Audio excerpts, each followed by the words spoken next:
ಇವತ್ತು ಬೆಂಗಳೂರು ನಗರಕ್ಕೆ ಸಂಬಂಧಪಟ್ಟಂತೆ ಎಲ್ಲ ನಮ್ಮ ಅಧಿಕಾರಿಗಳನ್ನ ಕರೆಸಿ ಪರಿಶೀಲನಾ ಸಭೆಯನ್ನ ಮಾಡಿದ್ದೇನೆ. ಅನೇಕ ಸಮಸ್ಯೆಗಳನ್ನ ಗಮನದಲ್ಲಿಟ್ಟುಕೊಂಡು ನಾವೆಲ್ಲ ಚರ್ಚೆ ಮಾಡಿದ್ದೇವೆ. ಇಡೀ ಬೆಂಗಳೂರು ನಗರಕ್ಕೆ ನಾವು ಸಾರ್ವಜನಿಕರಿಗೆ ಒಂದು ಆಹ್ವಾನ ಕೊಟ್ಟಿದ್ದೆ, ಕ್ಲೀನ್ ಬ್ಯಾಂಗ್ಳೂರ್ ಅಂತೇಳಿ. ನಿಮ್ಗೆ ಯಾರು ಕಸ ಎಲ್ಲರೂ ಕಂಡ್ರೆ ನಿಮ್ಮ ಲೊಕೇಶನ್ ಸಮೇತ ನಮ್ಮ ಕಾರ್ಪೊರೇಷನ್ಗೆ ಮೇಲ್ ಮುಖಾಂತರ, ವಾಟ್ಸಪ್ ಮುಖಾಂತರ, ಇದ್ರ ಮುಖಾಂತರ ತಾವೆಲ್ಲ ಕಂಪ್ಲೇಂಟ್ ಕೊಡಬೇಕು ಅಂತ ಹೇಳಿದ್ದೆ. ಸುಮಾರು 10,354 ಕಂಪ್ಲೇಂಟ್ ಬಂತು. 9,700 ಕಂಪ್ಲೇಂಟು ಈಗಾಗಲೇ ಆ ಜಾಗದಲ್ಲೆಲ್ಲ ಕಸಗಳನ್ನ ತಂದಿದ್ದೇವೆ. ಇನ್ನ 654 ಜಾಗಗಳಲ್ಲಿ ಉಳ್ಕೊಂಡಿದ್ದೇವೆ. ಆದರೂ ಇನ್ನ ನನಗೆ ಸಮಾಧಾನ ಆಗಿಲ್ಲ. ಇನ್ನ ಸಾರ್ವಜನಿಕರು ಇನ್ನ ಹೆಚ್ಚಿಗೆ ಬರಬೇಕು ಅಂತೇಳಿ ನಾನು ಮನವಿ ಮಾಡ್ತಾ ಇದ್ದೇನೆ. ಯಾಕೆಂದ್ರೆ ನಮ್ಮ ಅಧಿಕಾರಿಗಳು ಅವ್ರಿಗೆ ಕೆಲವು ಸಂದರ್ಭದಲ್ಲಿ ಸ್ಥಳೀಯ ಲೋಕಲ್ ಅಧಿಕಾರಿಗಳಿಂದ ಅವರು ಕುರುಡು ಕಾಣ್ತಾ ಇದೆ, ಅವ್ರಿಗೆ ಕಣ್ಣಲ್ಲಿ ಕಾಣ್ತಾ ಇಲ್ಲ. ಸೊ ಅದಕ್ಕೆ ಇನ್ನ ಹೊಸದಾಗಿ ಕ್ಯಾಮ್ರಾಗಳನ್ನ ಕೆಲವು ಜಾಗದಲ್ಲಿ ಇನ್ಸ್ಟಾಲ್ ಮಾಡಿ ವೆಹಿಕಲ್ಗಳಿಗೆಲ್ಲ ಅತಿ ಹೆಚ್ಚು ಫೈನ್ ಹಾಕಬೇಕು ಅಂತೇಳಿ ಅವ್ರಿಗೆ ಮಾರ್ಗದರ್ಶನವನ್ನ ಕೊಟ್ಟಿದ್ದೇವೆ. ಇದು ನಮ್ಮ ಕ್ಲೀನ್ ಬ್ಯಾಂಗ್ಳೂರ್ಗೆ ಸಂಬಂಧಪಟ್ಟಂತ ವಿಚಾರ. ಈಗ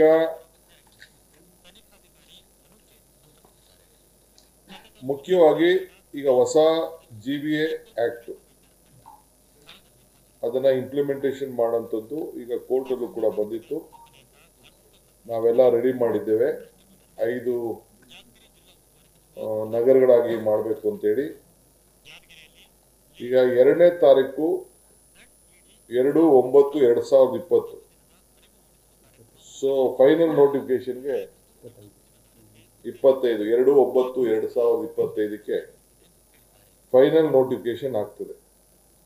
ಅಷ್ಟರೊಳಗಡೆ ಯಾರು ಪಬ್ಲಿಕ್ ಇದನ್ನ ಕೊಡ್ತಾರೆ, ಅಬ್ಜೆಕ್ಷನ್ಸ್ ಆಗ್ತಾರೆ, ಅದನ್ನೆಲ್ಲ ಸ್ವೀಕಾರ ಮಾಡಿ ಏನಾದ್ರು ಸರಿ ಮಾಡೋದಿದ್ರು ಕೂಡ ನಾವು ಸರಿ ಮಾಡಲಿಕ್ಕೆ ಓಪನ್ ಇದ್ದೇವೆ. ನಮ್ದೇನು, ಯಾಕೆಂದ್ರೆ ಪಬ್ಲಿಕ್ಗೆ ಯಾರೇ ಆಗಲಿ, ವಿರೋಧ ಪಾರ್ಟಿ ಇರ್ಬೋದು, ನಮ್ಮ ಪಾರ್ಟಿ ಇರ್ಬೋದು, ಸಾರ್ವಜನಿಕ ಇರ್ಬೋದು, ಯಾರೇ ಆಗಲಿ, ಸೊ ಅವ್ರಿಗೆ ಗ್ರೀವೆನ್ಸಸ್ ಏನಾದ್ರು ಇತ್ತು ಅಂತಂದ್ರೆ ಅವ್ರಿಗೆ ಅವಕಾಶವನ್ನ ಮಾಡಿಕೊಟ್ಟಿದ್ದೇವೆ 18ನೇ ತಾರೀಕುವರೆಗೂ.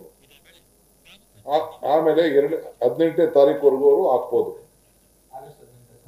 ಆಗಸ್ಟ್ 18ನೇ ತಾರೀಕುವರೆಗೂ ಅವರು ಅಬ್ಜೆಕ್ಷನ್ಸ್ ನ ಹಾಕ್ಬೋದು. ನಾನು ಎಲ್ಲರಿಗೂ ಅಪೀಲ್ ಮಾಡ್ತಾ ಇದ್ದೇನೆ, ನಾವೇನ್ ನೋಟಿಫಿಕೇಶನ್ ಮಾಡಿದ್ದೇವೆ ಆ ನೋಟಿಫಿಕೇಶನ್ಗೆ ತಮ್ಗೆ ಏನಾದ್ರು ಅಬ್ಜೆಕ್ಷನ್ಸ್ ಇತ್ತು ಅಂದ್ರೆ ತಾವು ದಯವಿಟ್ಟು ಹಾಕ್ಬೇಕು ಅಂತ. ನೋಡಿ ಮೀಡಿಯಾ ಅವರು, ನೀವೇ ಮಾತಾಡಂಗಿದ್ರೆ ದಯವಿಟ್ಟು. ಸೊ 2/9/2025ಕ್ಕೆ ಪ್ರೋಸೆಸ್ ಆಗ್ತದೆ. ನಾವು ಸ್ಕೂಟಿ ಮಾಡ್ತೀವಿ, ಏನೇನು ಇನ್ಪುಟ್ಸ್ ಇದೀವಿ ರಿಸೀವ್ ಮಾಡ್ಕೊಳ್ತೀವಿ. ಸೊ ಫೈನಲ್ ನೋಟಿಫಿಕೇಶನ್ 2/9/2025ಕ್ಕೆ ನಾವು ಮಾಡ್ತೀವಿ. ಇದಲ್ಲದೆ final notification of ward delimitation ಅದನ್ನ 11/11/2025ಕ್ಕೆ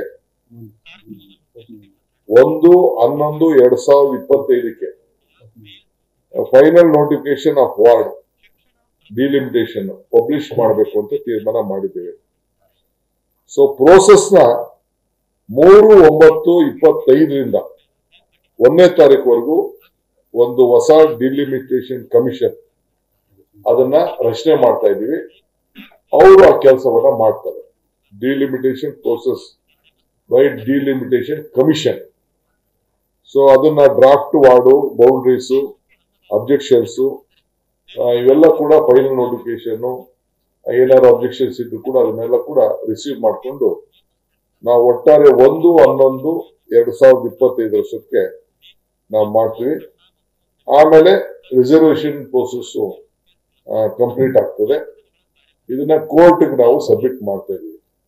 ಎಲೆಕ್ಷನ್ ಇದಾದ ತಕ್ಷಣ, ಎಲೆಕ್ಷನ್ ಯಾವತ್ತು ಬೇಕಾದ್ರೂ ಈ ಪ್ರೋಸೆಸ್ ಮುಗಿದ ತಕ್ಷಣ ಎಲೆಕ್ಷನ್ ಮಾಡಲಿಕ್ಕೆ ನಾವು ಸಿದ್ಧತೆಯನ್ನು ನಾವು ಮಾಡ್ಕೊಳ್ತಾ ಇದ್ದೀವಿ. ಇದನ್ನ ಸಾರ್ವಜನಿಕರಿಗೆ ಎಲ್ಲರೂ ಕೂಡ ನಾನು ಈ ವಿಚಾರವನ್ನ ತಿಳಿಸ್ತಾ ಇದ್ದೀನಿ. ಇದು ಫೈನಲ್ ವಿಚಾರ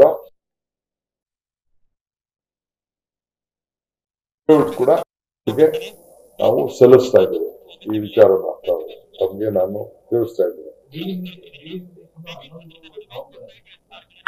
1/11/25 ಫೈನಲ್ ನೋಟಿಫಿಕೇಶನ್ ವಾರ್ಡ್ ಡಿಲಿಮಿಟೇಷನ್ ನಾವು ಪಬ್ಲಿಷ್ ಮಾಡ್ತೀವಿ.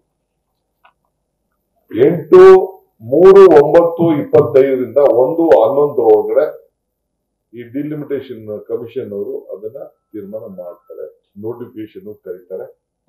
ಅದು ಕೂಡ ಏನೇನು ಬೇಕು ಅದಕ್ಕೆ ವ್ಯವಸ್ಥೆನ ಮಾಡ್ತಾರೆ.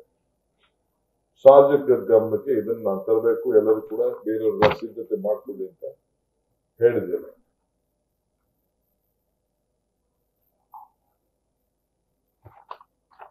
ನೆಕ್ಸ್ಟ್, ಈಗ 24 ಲಕ್ಷ ಆಸ್ತಿಗಳದ್ದು ದಾಖಲೆ ಇದೆ.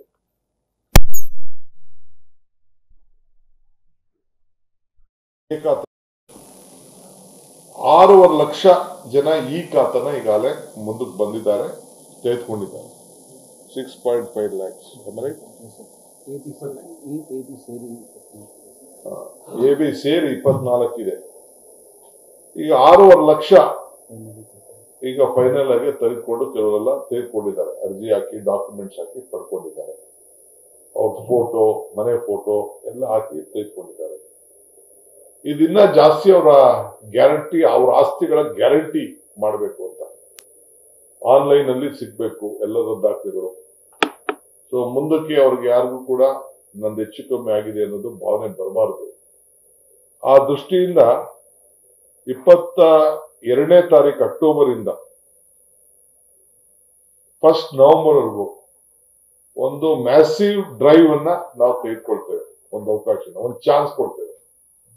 ಯಾಕೆಂದ್ರೆ ಸಾರ್ವಜನಿಕರಿಗೆ ಇದನ್ನು ನಾನು ಈಗಾಗಲೇ ನಮ್ಮ ಟೀಚರ್ಸ್ ಯಾರು ಮುಂದಕ್ಕೆ ಬಂದ್ರೆ, ಇಲ್ಲ ಅಂತಂದ್ರೆ ಬಿಲ್ ಕಲೆಕ್ಟರ್ಸ್ ಮುಂದಕ್ಕೆ ಬಂದ್ರೆ, ನಮ್ಮ ಬೆಸ್ಕಾಂ ಬಿಲ್ ಕಲೆಕ್ಟರ್ಸ್ ಅವ್ರನ್ನ ಹತ್ರ ಮಾತಾಡಕ್ ಹೇಳಿದ್ದೀನಿ.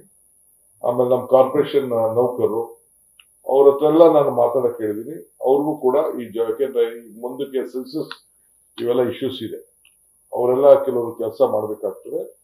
ಈ ಮಧ್ಯದಲ್ಲಿ ಬೇರೆಯವರು ಕೂಡ ನಾವು ಇದಕ್ಕೆ ಈ ಜವಾಬ್ದಾರಿ ಕೆಲಸಕ್ಕೆ ಹಚ್ಚಿ ಮನೆಗೆ ಹೋಗಿ ಅವ್ರಿಗೆ ತಿಳುವಳಿಕೆ ಕೊಡೋದು. ಮತ್ತು ಸಾರ್ವಜನಿಕರು ಯಾರು ಬೇಕಾದ್ರೂ ಪೊಲಿಟಿಕಲ್ ಪಾರ್ಟಿ ಕಾರ್ಯಕರ್ತರು ಹೋಗ್ಬೋದು, ಬಟ್ ಜವಾಬ್ದಾರಿ ಅವ್ರಿಗಿಲ್ಲ. ಅವ್ರು ಏನಿದ್ರು ಪ್ರಚಾರ ಮಾಡ್ಬೋದು ಅಷ್ಟೇ. ಮಿಕ್ಕಿದ್ದು ಇದಕ್ಕೆ ನಾವು authorised BESCOM employees, bill collectors ಮತ್ತು ನಮ್ಮ ಅಧಿಕಾರಿಗಳು, ನಮ್ಮ ಸಿಬ್ಬಂದಿಯವರು, ಟೀಚರ್ಸ್ ಇದ್ರೆ ಈ ಡ್ರೈವ್ಗೆ ಎನ್ಕರೇಜ್ ಮಾಡ್ಕೊಳ್ಬೇಕು ಅಂತ ನಾವು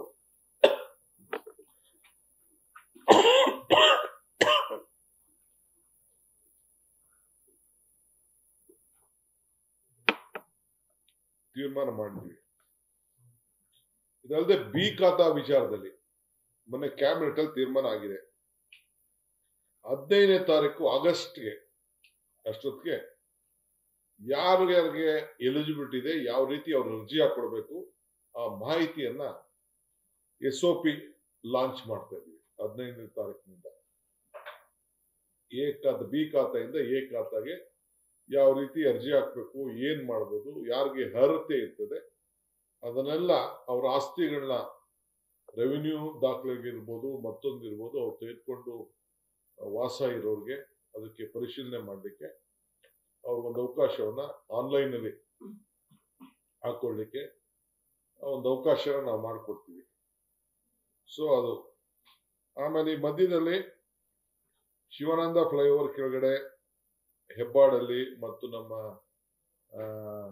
ಹೆಬ್ಬಾಳದೊಂದು ಹೊಸ ಫ್ಲೈಓವರ್ ಈಗ ನಾವು ರೆಡಿ ಆಗಿದೆ. ಆಮೇಲೆ ಜಂಕ್ಷನ್ ಇಂಪ್ರೂವ್ಮೆಂಟು, ಆಮೇಲೆ ನಮ್ಮ ಬಸವನಗುಡಿಲಿ ಅಲ್ಲಿ ಕೂಡ ಗಾಂಧಿ ಬಜಾರ್ ಅಲ್ಲಿ ಅದು ಕೂಡ ಆಗಿದೆ. ಅದನ್ನ 15ನೇ ತಾರೀಕು ಆಗಸ್ಟ್ ಒಳಗಡೆ ಈ ಮೂರು ಕೂಡ ನಾವು ಇದನ್ನ ಉದ್ಘಾಟನೆ ಮಾಡಬೇಕು ಅಂತ ತೀರ್ಮಾನ ಮಾಡಿದ್ದೇವೆ. 6ನೇ ತಾರೀಕು ಬಹುತೇಕ ಚೀಫ್ ಮಿನಿಸ್ಟರ್ ಟೈಮ್ ಸಿಕ್ತು ಅಂತಂದ್ರೆ 6ನೇ ತಾರೀಕು ನಾವು ಏನು ಹೆಬ್ಬಾಳ್ ಫ್ಲೈಓವರ್ KR ಪುರಂ ಕಡೆಯಿಂದ ಬರೋದಿದೆಯಲ್ಲ ಅಷ್ಟರೊಳಗಡೆ ಅದನ್ನ ಮುಗಿಸಿ ನಾವು ಅದನ್ನ ಇನಾಗ್ರೇಟ್ ಮಾಡಿ ಸಾರ್ವಜನಿಕರಿಗೆ ಬಿಡಬೇಕು ಅನ್ನೋದು ಒಂದು ನಾವು ತೀರ್ಮಾನವನ್ನ ಮಾಡಿದ್ದೇವೆ. ಹೆಬ್ಬಾಳ್ ಒಂದು ಆ ಕಡೆಯಿಂದ ಹೊಸದಾಗಿ ಮಾಡ್ತಾ ಇದೀವಲ್ಲ,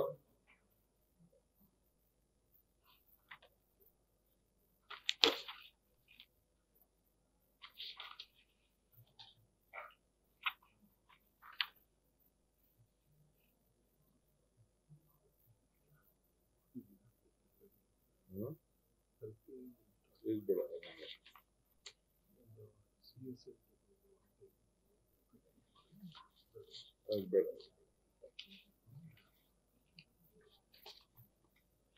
ಸೊ ಎಷ್ಟಿದೆ, ಮಿಕ್ಕಿದ ಕೆಲವು ವಿಚಾರಗಳಿದೆ. ಆಮೇಲೆ ನಾನು ಮುಂದಕ್ಕೆ ಈ ವಿಚಾರ, ಯಾಕಂದ್ರೆ ಇವತ್ತು ಮೇಜರ್ ಡಿಸಿಷನ್ಸ್ ಹೊಸ 5 ಕಾರ್ಪೊರೇಷನ್ ನೋಟಿಫಿಕೇಶನ್, ವಾರ್ಡ್ ನೋಟಿಫಿಕೇಶನ್ ಮತ್ತು ಖಾತಾದು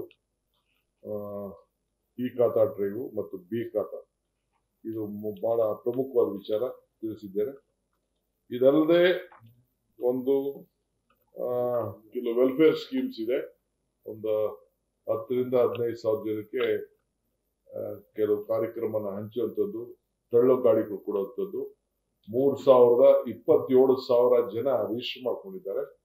3,000 ಜನ ಮಾತ್ರ, 3,700 ಜನ ಮಾತ್ರ ತಳ್ಳೋ ಅಂಗಡಿ ಗಾಡಿಗಳಿಗೆ ರಿಜಿಸ್ಟರ್ ಮಾಡ್ಕೊಂಡಿದ್ದಾರೆ. ಅಂತವ್ರಿಗೆಲ್ಲ ಒಂದು ದಿನಾಂಕವನ್ನ ನಿಗದಿ ಮಾಡಿ ಅವ್ರಿಗೆ ಗಾಡಿಗಳನ್ನ ಕೊಡಬೇಕು ಅಂತ ಹೇಳಿ ನಾವು ತೀರ್ಮಾನವನ್ನ ನಾವು ಮಾಡಿದ್ದೇವೆ. ಅದ್ರ ಬಗ್ಗೆ ಕೂಡ ಇನ್ನು ಹೆಚ್ಚಿಗೆ ಪ್ರಚಾರ ಮಾಡ್ತೇವೆ. ಯಾರು ರೋಡಲ್ಲಿ ಟ್ರಾಫಿಕ್ಗೆ ತೊಂದರೆ ಆಗ್ತದೆ, ಜನ ವಾಕರ್ಸ್ಗೆ ತೊಂದರೆ ಆಗ್ತದೆ, ಅದನ್ನೆಲ್ಲ ಕ್ಲೀನ್ ಮಾಡಬೇಕು ಅಂತೇಳಿ ಈ ಮಧ್ಯದಲ್ಲಿ ಕೆಲವು ತೆಳ್ಳೋ ಗಾಡಿ ತಗೊಂಡು ಹೋಗಿ ವಾಪಸ್ ಅವ್ರ ಮನೆಗೆ ಮುಂದೆ ನಿಲ್ಲಿಸ್ಕೊಳ್ಳೋದು ಏನೋ ಮಾಡ್ಕೊಳ್ಳಿ, ಇಲ್ಲಿ ಸಾರ್ವಜನಿಕರಿಗೆ ತೊಂದರೆ ಆಗೋದನ್ನ ನಿಲ್ಲಿಸಬೇಕು ಅನ್ನೋ ದೃಷ್ಟಿಯಿಂದ ಕೆಲವು ವೆಲ್ಫೇರ್ ಸ್ಕೀಮ್ಸ್ ನಾವು ತಂದಿದ್ದೇವೆ. ಬೇರೆ ವಿಚಾರ ಇನ್ನೊಂದು ದಿನ ಮಾತಾಡ್ತೀವಿ. ಯಾರು ಹೇಳಿದ್ ನಿಮ್ಗೆ?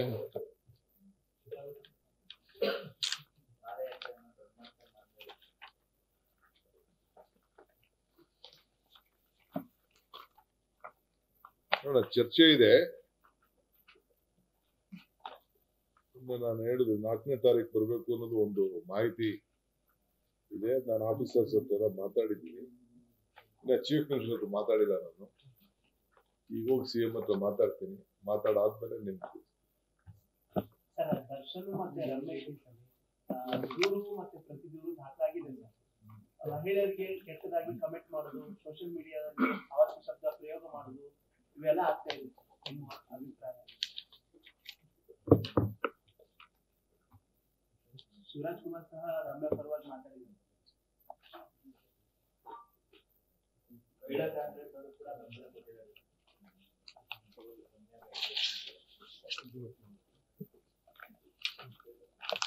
ನಮ್ಮ ಪಾರ್ಟಿಯವ್ರು ಯಾರು ಬೆಂಬಲ ಕೊಡ್ತಾರೆ, ನಾವೆಲ್ಲರಿಗೂ ಬೆಂಬಲ ಕೊಡ್ತಾ ಇರ್ತೀವಿ. ನಮ್ಮ ಹೋಮ್ ಮಿನಿಸ್ಟರ್ ಕೇಳಿ, ಹೋಮ್ ಮಿನಿಸ್ಟರ್ ನಿಮ್ಗೆಲ್ಲ ಅದ್ರ ಬಗ್ಗೆ ಹೆಚ್ಚಿಗೆ ಮಾಹಿತಿ ಕೊಡ್ತಾರೆ.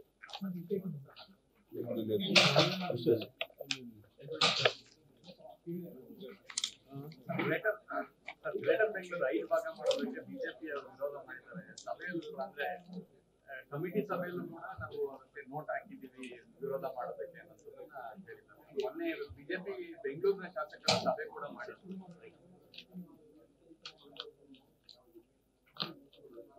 ಬೆಂಗಳೂರು ಶಾಸಕರ ನೇತೃತ್ವದ ಸಭೆ ಕೂಡ ಮಾಡಿದ್ದಾರೆ ಇದೇ ವಿಚಾರವಾಗಿ. ವಿರೋಧ ಇದೆ ಸರ್. ಬೆಂಗಳೂರು 5 ಮಾಡಬಾರ್ದು, ಬಿಜೆಪಿ ವಿರೋಧ ಇದೆ. ಮೊನ್ನೆ ಸಭೆಯನ್ನ ಮಾಡಿದ್ದಾರೆ ಬೆಂಗಳೂರು ಶಾಸಕರು. ಕೌನ್ಸಿಲ್ ಅದೆಲ್ಲ ಒಪ್ಕೊಂಡಿಲ್ಲಪ್ಪ. ಅಸೆಂಬ್ಲಿಲು ವಾಕೌಟ್ ಮಾಡಿದ್ರಲ್ಲ, ವಾಕೌಟ್ ಮಾಡಿದ್ರೆ ಏನು ಪರ ಮಾಡಿದಂತಾನೆ ಕಾನೂನಾತ್ಮಕವಾಗಿ ಮತ್ತು ಅಸೆಂಬ್ಲಿಯಲ್ಲಿ 2 ಕಡೆ ಹೋರಾಟ ಮಾಡಿದ್ರು. ಪಾಪ ಅವರು ರಾಜಕೀಯವಾಗಿ ಅವರು ಧ್ವನಿ ಎತ್ತಲಿಲ್ಲ ಅಂದ್ರೆ ತಪ್ಪಾಗ್ತದಲ್ಲ. ಬಹಳ ಸಂತೋಷ.